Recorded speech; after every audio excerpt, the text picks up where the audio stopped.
Bonsoir, merci d'être avec nous sur Journal de guerre. Au 385e jour de la guerre, voici ce qu'il fallait retenir à 19 h, heure de Beyrouth.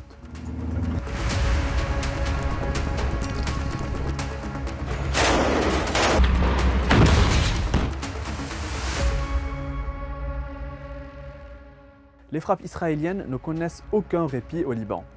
L'armée israélienne a annoncé vendredi matin que Abbas Adnan Msalem, un combattant de l'unité d'élite Al-Radwan du Hezbollah, a été tué.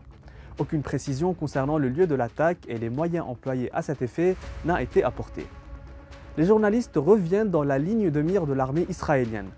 L'État hébreu a ainsi revendiqué une attaque contre Hasbaya. Y ont perdu la vie Rassan Najjar, un caméraman, et Mohamed Rida, un ingénieur de diffusion qui travaille pour la chaîne de télévision Al-Mayadin, ainsi que Wissam Qasem, un caméraman œuvrant pour le compte de la chaîne Al-Manar. 4 autres journalistes ont été blessés. Le Premier ministre libanais Najib Mikati a condamné une attaque délibérée par Israël. Un raid israélien visant vendredi le côté syrien de la frontière avec le Liban a coupé un passage frontalier entre les deux pays, a indiqué à l'AFP le ministre sortant des Transports Ali Hamid. Devenue impraticable, cette route était employée par des dizaines de milliers de personnes fouillant le Liban vers la Syrie. Il s'agit du deuxième principal point de passage bloqué sur 3 au total.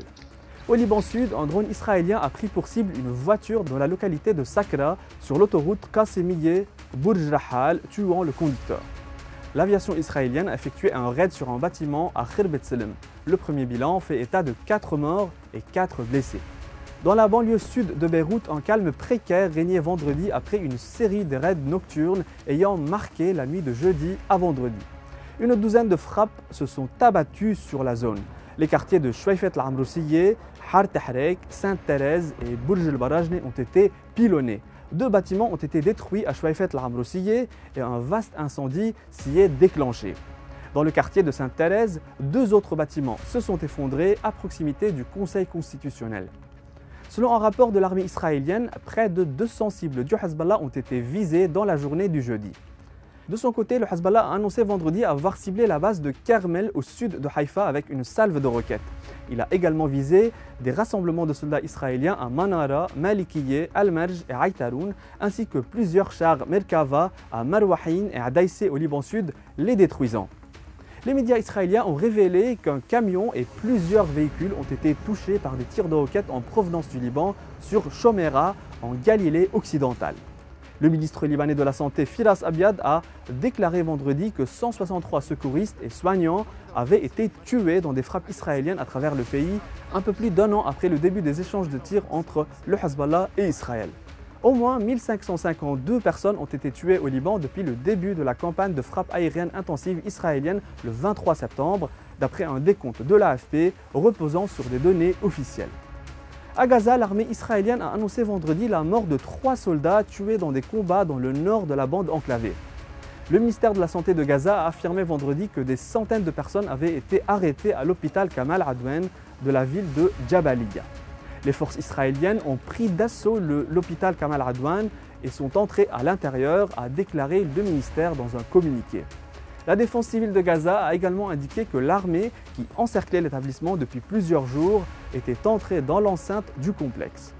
De son côté, le chef de l'Organisation mondiale de la santé a déclaré avoir perdu le contact avec le personnel du dernier hôpital fonctionnant dans le nord de Gaza. Bilan humain, le ministère de la Santé de Gaza a recensé un bilan de 42 847 tués parmi les Palestiniens depuis le début de la guerre à 19 h. Sur le plan diplomatique, Israël a annoncé jeudi l'envoi d'une délégation au Qatar pour négocier un accord sur Gaza impliquant la libération des otages. Le Hamas se disant ouvert à des pourparlers sur un cessez-le-feu dans l'enclave palestinienne. Le chef du Mossad, David Barnea, doit à cet effet rencontrer dimanche le chef de la CIA, Bill Burns, et le Premier ministre qatari, selon le bureau de Benjamin Netanyahou. Par ailleurs, le Premier ministre libanais Najib Mikati s'est entretenu vendredi avec le secrétaire d'État américain Anthony Blinken à Londres pour discuter des frappes israéliennes sur le Liban. M. Mikati a mis l'accent sur la nécessité de mettre en œuvre un cessez-le-feu, soulignant que plus de 1 400 000 Libanais ont été déplacés des zones attaquées par Israël. Le ministre jordanien des Affaires étrangères a pour sa part appelé la communauté internationale à faire pression sur Israël pour que le pays arrête, je cite, le nettoyage ethnique lors d'une rencontre vendredi avec M. Blinken à Londres. En lien avec le conflit, d'après un article du Wall Street Journal, la Russie a fourni des données aux rebelles Houthis pour les aider à attaquer des navires occidentaux en mer Rouge. Selon le quotidien américain, les Houthis ont pu utiliser des données satellites russes transmises par des intermédiaires iraniens pour cibler des navires avec des missiles balistiques et des drones. C'était tout pour aujourd'hui. Merci de nous avoir suivis sur ICI Beyrouth. On se retrouve demain pour un autre tour d'horizon de la situation. D'ici là, vous pouvez suivre toute l'actualité concernant cette guerre sur notre site web www.icibeyrouth.com et sur tous les réseaux sociaux.